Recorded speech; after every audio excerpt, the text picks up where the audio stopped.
Senator, welcome to the program here. You have been a county commissioner, a county judge there in Travis County, a state senator. Why in the world do you want to be comptroller, the chief financial officer for the state?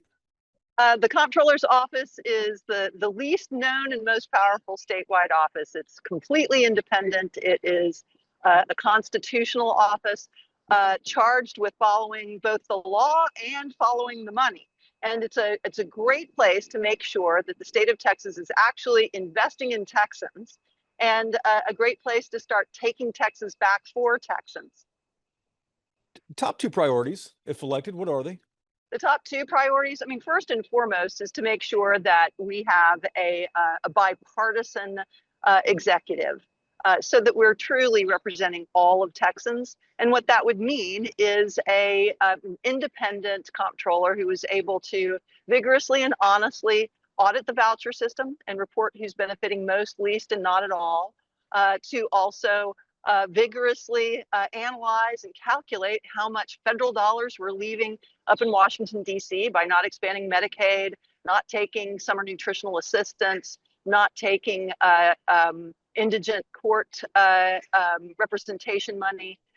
These are federal dollars that we've already paid, folks. And third, I'm going to throw in a third, although you asked for two, is also to end a pay-to-play system to make sure that our hard-earned tax dollars aren't going into the hands of private interests through corporate tax breaks, no-bid contracts, and of course now the voucher scheme. If it does turn out that we are putting a tremendous amount into private hands without getting enough in return for the public. Let me ask you about some of those right now. The comptroller manages school vouchers, and I want to ask you two questions about this.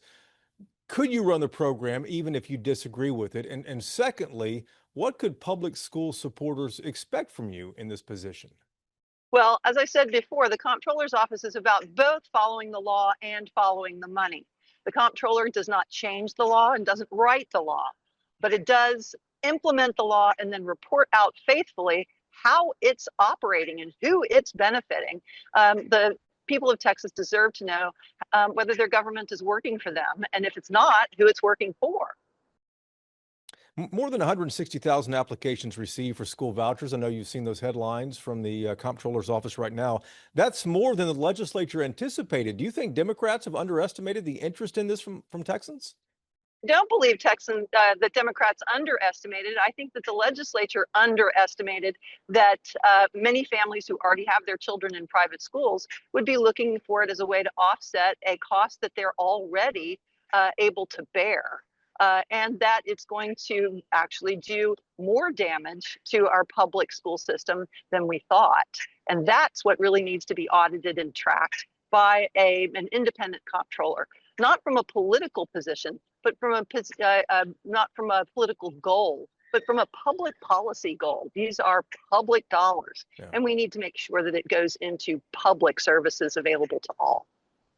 You'll face Don Huffines in November, the Republican. He's pledging in an interview with us to use the office's 600 auditors to investigate local and city and county budgets to look for waste, fraud, and abuse there if they're asking the state for money. What would you use that audit team for? I would use that auditing actually for state government. It's important that we have a federal, state, and local partnership. These are three different threads of money that need to be braided for appropriate services to the people of Texas, because everyone in Texas is paying at the local level, the state level, and the federal level. What Don Huffines is suggesting is actually a retribution campaign on anyone who dares to try govern. He would prefer to see government go away and for the survival of the richest to take hold in the state of Texas permanently. And I would suggest that to the extent that we need to weed out fraud, we absolutely must. But can you really trust Republicans who've been in power for 3 decades to do that? In fact, when Republicans have tried, they've been shown the door by their own party. One Republican insider, Vinny Minchillo, told us in our election coverage the other day that he thinks that Huffines has a ceiling of support among Republicans, and that this might be, the comptroller's position might be Democrats' best pickup opportunity across the state. What's your reaction to that? I want him to keep saying that. I believe he is right.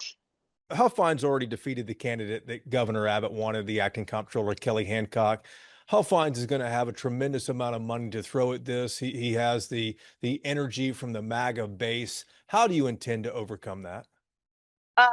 This Texas is not for sale, and we're already seeing in early results in the primary, but also in the special elections, that Texans are not responding to huge wads of personal cash being thrown into races for personal power. So I think actually the gobs of money that that Huffines and his family will throw at this, as they did at the governor's race and also at his Senate race, actually are kind of a turnoff. We will have an adequately funded campaign, and we'll get the message out that there's a real choice here. And wouldn't you rather have a watchdog rather than a lapdog for the rich and powerful? Senator, good to see you. Thank you for the time. Thank you for yours.